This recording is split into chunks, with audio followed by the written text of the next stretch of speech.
वंदे मातरम दोस्तों, हमने हमारे अगले वीडियो लेक्चर में हमारा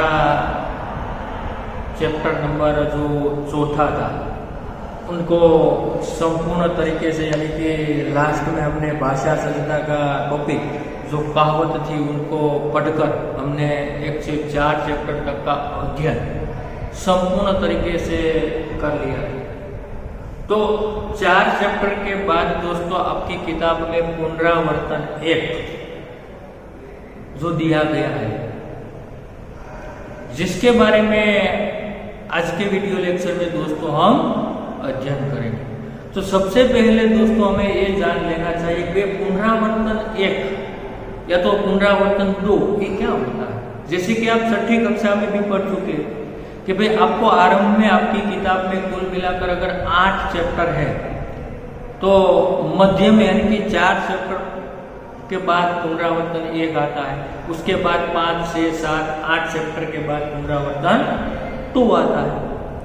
तो यहाँ पर बात दोस्तों ये पुनरावर्तन ये बात होती है कि जो आप चैप्टर नंबर 1 से 4 तक पढ़ चुके हैं, यानी कि 1 से 4 चैप्टर में से पढ़े हुए जो टॉपिक है उसके महत्वपूर्ण प्रश्न जो आपके मुहावरे के लिए, आपके रिवीजन के लिए या तो रिवीजन सॉल्यूशन के लिए कुछ महत्वपूर्ण प्रश्न जो पुनरावर्तन 1 में दिए जाते हैं।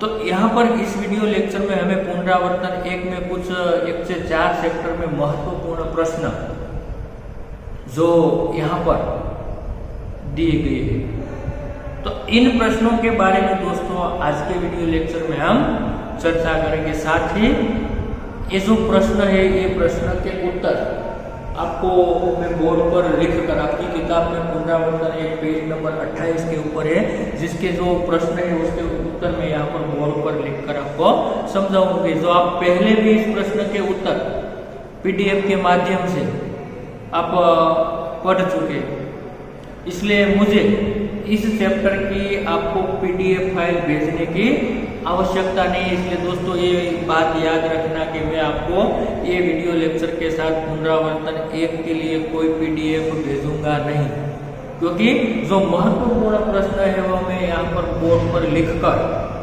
आपको समझा देता हूँ और आपको अपनी बुक में इन प्रश्नों के उत्तर आपको वीडियो लेक्चर के साथ साथ लिख लेना है। जो जरूरी प्रश्न है वो लिखना है और नहीं जरूरी है जो हमारे केवल विशेष अध्ययन के लिए उसे हम यहाँ पर मौलिक उसे समझ लेंगे। तो दोस्तों प्रश्न नंबर 1 में सूचना दी गई है कि निम्नलिखित प्रश्नों के उत्तर लिखिए, जिसमें कुल मिलाकर 5 प्रश्न यहाँ पर दिए गए हैं। तो इन 5 प्रश्नों में प्रश्न नंबर जो 1 है ये प्रश्न नंबर 1 कुछ इस प्रकार से दिया गया है कि भाई चिड़िया कब खुशी के गीत गाती है। तो दोस्तों ये हमारे काव्य का प्रश्न है जो हम पहले पढ़ चुके हैं। तो इस प्रश्न का हम डायरेक्टली यहाँ पर उत्तर लिखते हैं। तो उत्तर नंबर पहला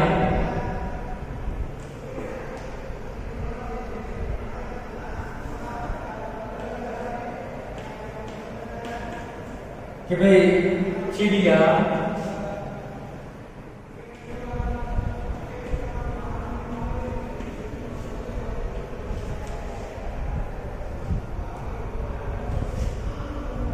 बहुत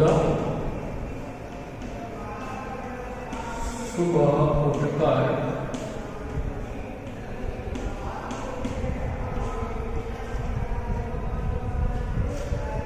खुशी के गीत गाती है, खुशी के गीत गाती है। तो दोस्तों आपको इस प्रश्न का संक्षेप में इतना ही आपको लिखना है कि चिड़िया कब खुशी के गीत गाती, तो चिड़िया बहुत सुबह उठकर खुशी के गीत गाती है। उसी प्रकार प्रश्न नंबर 2 का उत्तर है कि सेठ ने कुत्ते को क्यों मुक्त किया। तो हम कहेंगे कि भाई सेठ के यहाँ चोरों ने डाका डाला था,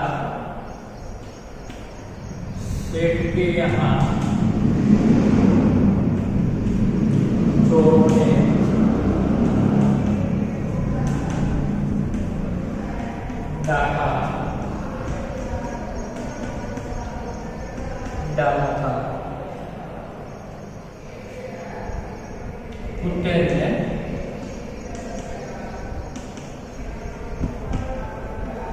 चोरों का पीछा किया और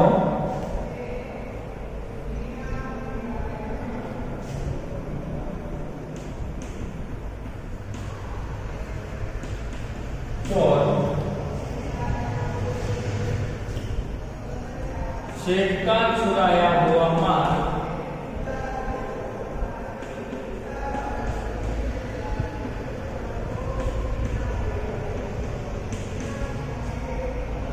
दूर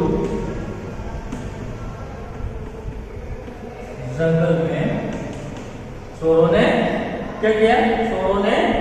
चोर ने सेठ का चुराया हुआ माल दूर जंगल में जमीन में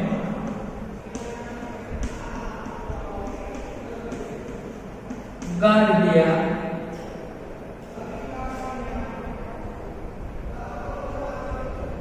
और चले गए।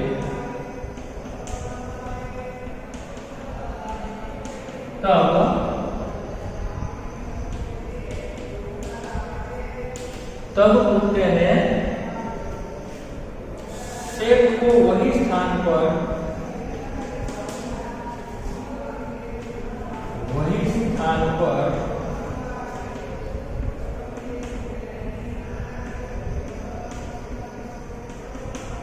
ले जाकर अपना माल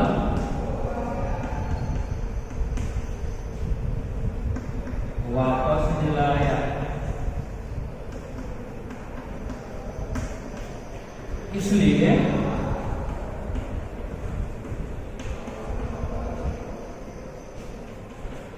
सेठ ने कुत्ते को मुक्त किया। इसी प्रकार दोस्तों आपको जो पहले भी आपको इस प्रश्न का उत्तर एक बार लिख चुके हैं, तो इसी प्रकार का प्रश्न आपको पूछा जाए तो इसका उत्तर इस प्रकार से आपको लिखना है। उसके बाद प्रश्न नंबर दोस्तों तीसरा है, ईश्वर ने मनुष्य को किससे श्रेष्ठ बनाया? तो हम कहेंगे ईश्वर ने मनुष्य को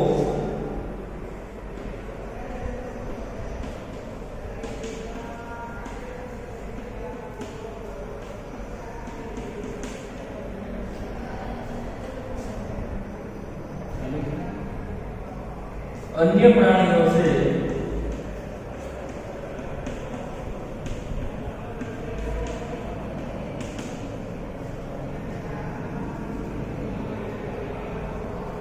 श्रेष्ठ बनाया।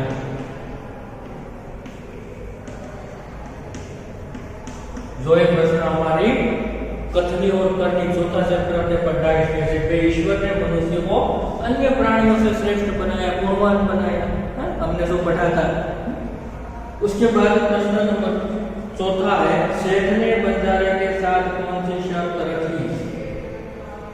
तो हम कहेंगे कि सेठ ने बंजारा सेठ से ये उधार लेना चाहता था। बंजारा सेठ से रुपये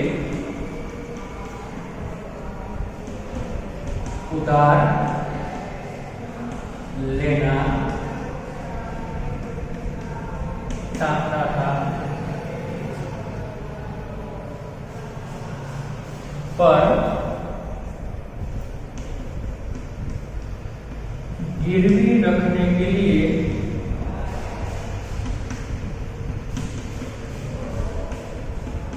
उनके पास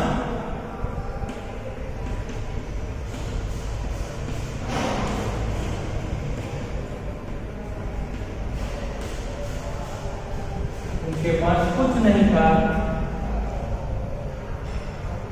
तब सेठ ने कहा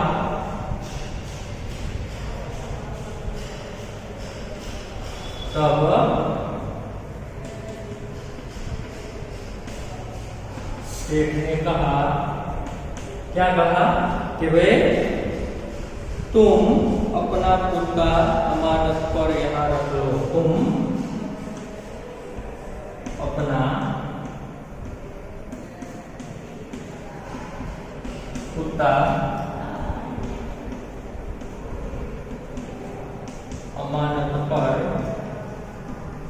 यहाँ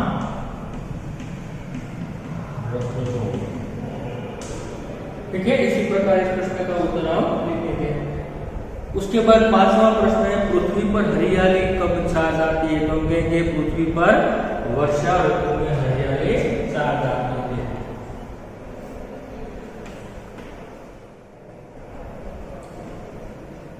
पृथ्वी पर वर्षा ऋतु में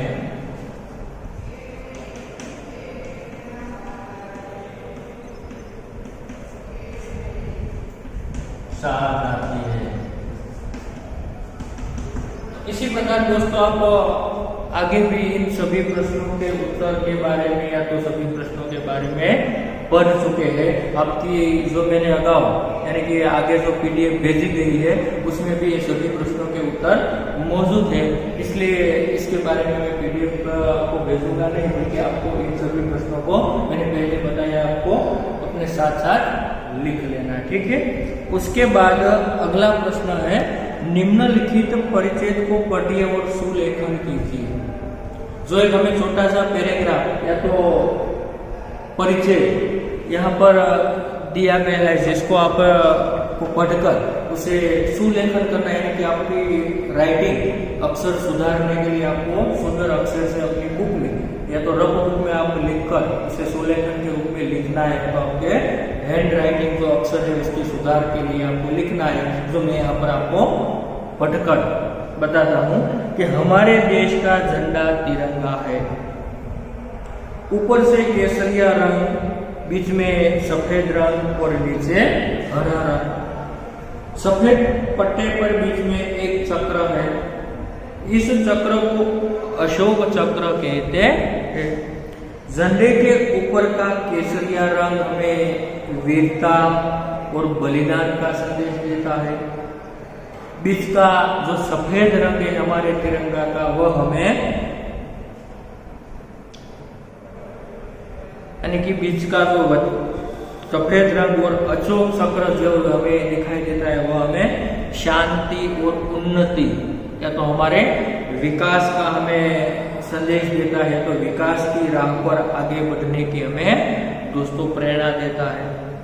नीचे का हरा रंग विकास करते हुए समृद्धि प्राप्ति का सूचक है, और जो हमारे तिरंगा का जो नीचे का जो हरा रंग है वह हमें समृद्धि प्राप्त करते हुए, तो हम अपना विकास करते हुए हम समृद्धि प्राप्त करें, इसका एक सूचक है। इसी प्रकार से हमें अपना तिरंगा, हमारा राष्ट्र ध्वज एक प्रकार से संदेश देता है, तो प्रेरणा देता है। उसके बाद चैप्टर प्रश्न नंबर 3 है, टीवी देखने से लाभ हानि विषय पर चर्चा कीजिए। दोस्तों आप टीवी देखते हैं तो टीवी देखने के लाभ कौन कौन से हैं या तो टीवी देखने के नुकसान कौन कौन से हैं, इसके बारे में आप अपने मित्र के साथ, अपने दोस्तों के साथ आपस में आपको इसके बारे में चर्चा करनी है। यानी कि टीवी देखने से दोस्तों में कई प्रकार के लाभ होते हैं, इसके अलावा हमें बहुत सारे ये नुकसान या तो गैरफायदे जिसे हम कहते हैं वह भी उठाना पड़ता है। तो आपको अपने विचार से, अपने मत से बात तय करने की, टीवी देखने से कौन कौन से लाभ होते हैं तो कौन कौन से नुकसान होते हैं। वैसे कि हम कुछ बातें करें कि भाई टीवी हमें कुछ जानकारी प्राप्त करने के लिए, नए ज्ञान प्राप्त करने के लिए, कभी कभी हमारी पढ़ाई के लिए आवश्यक ही है, पर इसका उपयोग इसके अलावा अन्य प्रवृत्ति के लिए या तो अन्य चलचित्र के लिए करें तो हमारे लिए वह नुकसानकारक भी साबित हो सकता है।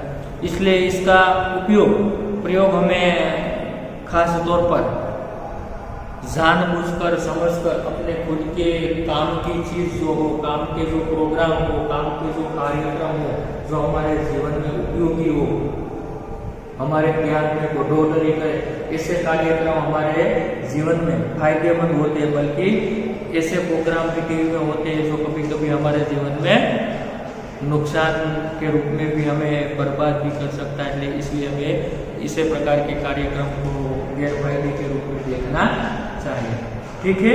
उसके बाद प्रश्न नंबर 4 है, निम्नलिखित शब्दों को शब्दकोश के क्रम में लिखिए। तो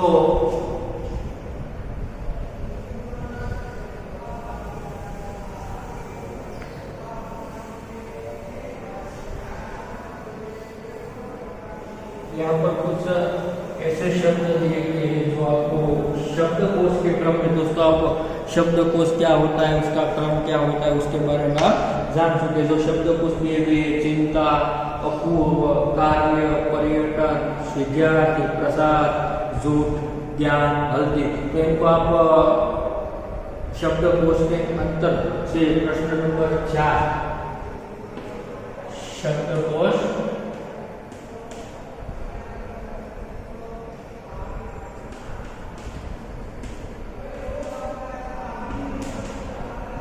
के क्रम जो डायरेक्ट सीधा इसका उत्तर लिख देते हैं। तो पहला शब्द आएगा अपूर्व, फिर कार्य,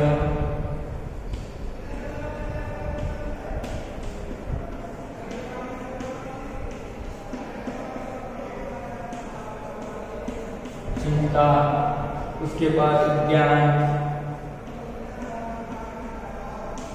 झूठ,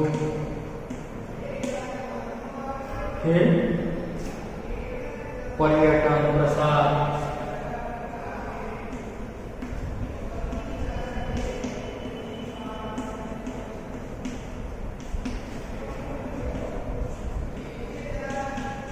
विद्यार्थी, हिंदी। तो ये सभी शब्द के मैंने सही उत्तर आपको बताई आपकी किताब में जो मैंने पढ़ा, इसी प्रकार का शब्द है। आपको परीक्षा में इसी प्रकार के शब्दकोश के क्रम के बारे में 2 मार्क्स में आपको इस प्रकार का प्रश्न पूछा जाता है, इसलिए आपको इसे याद रखना है लिखकर।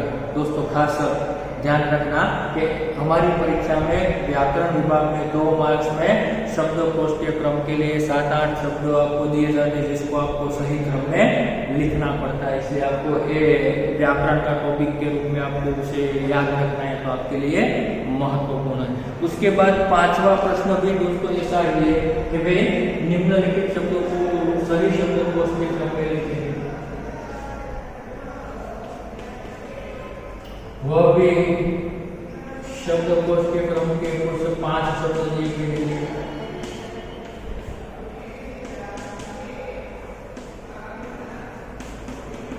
जिसमें आपको कुल 5 प्रश्न दिए गए। चार,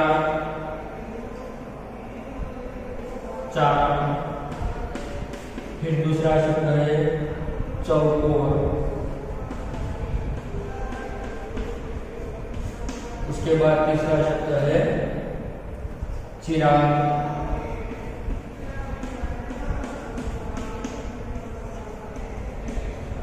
समाज और चंद्रिका।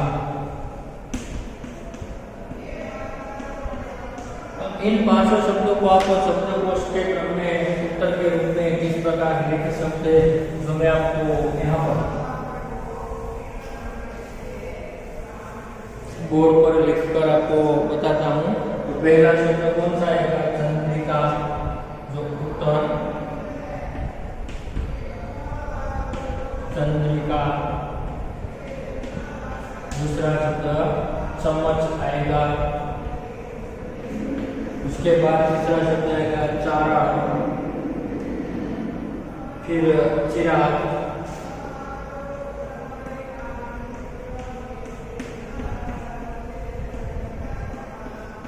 अंतिम शब्द आपको चौकोर।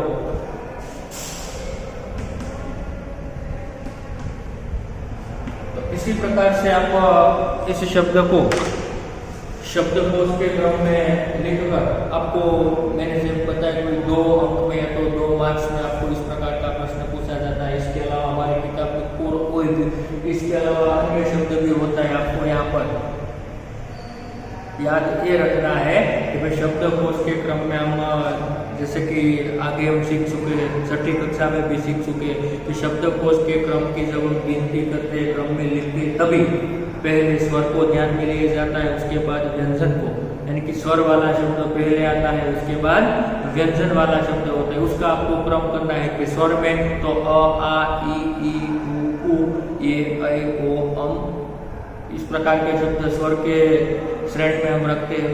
उसके अलावा व्यंजन वाले शब्द तो क से शुरू होकर क तक आपको पता है, क, ख, ग, घ, छ, जो एक क्रम है। तो इसी प्रकार आपको ये शब्द का क्रम, जैसे कि यहाँ पर हमने चंद्रिका शब्द इसलिए पहले लिखा है क्योंकि स्वर पहले आता है। जैसे कि अ, आ स्वर हम बोलते तो स्वर पहले आते हैं, उसके बाद व्यंजन आते, इसलिए चंद्रिका जो अनुस्वार वाला शब्द हमने पहले लिखा, आपको ये याद रखना है। फिर यहाँ चंद्रिका, तो यहाँ उसके बाद द शब्द व्यंजन आता है, च, यहाँ पर च है, यहाँ भी च है, यहाँ भी च है और यहाँ भी च है। तो आपको ऐसा लगे कि सभी शब्द च वाले हैं, तो यहाँ ऐसा क्यों लिखा जाता है, तो स्वर पहले लिखा जाता है, इसलिए चंद्रिका। फिर दूसरी बात यहाँ कि भाई यहाँ म शब्द है, च के बाद दूसरा शब्द क्या है, म है। यहाँ च के बाद दूसरा शब्द द, तो द शब्द म से पहले आता है, इसलिए चंद्रिका शब्द पहले आएगा। यहाँ पर स के बाद र है, स के बाद म है, तो र के पहले म आता है। यहाँ पर भी र, तो र पूरा है और यहाँ रा है, र के बाद रा आएगा, पहले र फिर रा आएगा, ठीक है। तो उसी प्रकार यहाँ आपको क पहले आता है, पर चौ अनुस्वार वाला शब्द है, इसलिए चौ पहले आएगा, इसलिए चौकोर शब्द हमने बाद में लिखा। आपको केवल इतना याद रखना है, जो आप छठी कक्षा में भी इस बात को पढ़ चुके हैं। तो दोस्तों यहाँ पर ये हमारा पुनरावर्तन 1 का वीडियो लेक्चर दोस्तों आपको यहाँ तक, ये जो छोटा सा पुनरावर्तन है वह हम यहाँ पर आपको इस वीडियो लेक्चर में पूर्ण करते हैं। जो मैंने यहाँ बोर्ड पर जो प्रश्न के उत्तर जो शब्द लिखे, उसको आपको पुनरावर्तन 1 के रूप में आप अपनी बुक में इसे लिखना है। इस चैप्टर के बारे में, पुनरावर्तन 1 के बारे में आपको कोई PDF में आपको भेजने वाला नहीं हूँ, क्योंकि ये जो सभी प्रश्न मैंने आपको अगले 4 चैप्टर तक जो PDF फाइल भेजी, उसमें से ये सभी प्रश्नों के उत्तर दिए गए हैं और मैंने भी यहाँ पर लिखकर आपको फिर से इस प्रश्न के उत्तर आपके सामने रखने का प्रयास किया। ठीक है, तो यहाँ तक इस वीडियो को खत्म करते हैं। Thank you.